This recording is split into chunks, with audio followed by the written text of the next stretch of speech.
Bengali style rasgulla చూస్తుంటేనే నోరూరిపోతుంది కదా.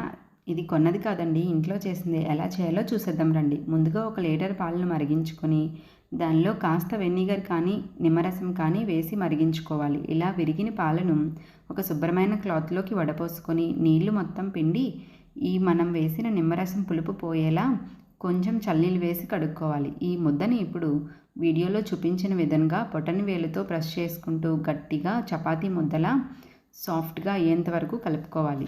ఇప్పుడు దీన్ని ఒక చిన్న మీడియం సైజ్ బాల్స్లా చేసుకొని పక్కన పెట్టేయాలి. మనం దీన్ని ఎంత స్మూత్గా చేసుకుంటే రసగుల్లా అంత సాఫ్ట్గా ఉంటుంది.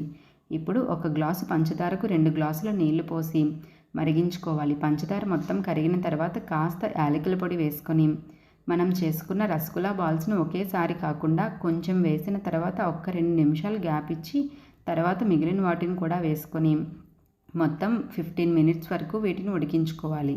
అంతే, ఎంతో టేస్టీ అండ్ జ్యూసీ అయిన బెంగాలీ స్టైల్ రసగుల్లా రెడీ. మీకు నచ్చితే వీడియో లైక్ చేసి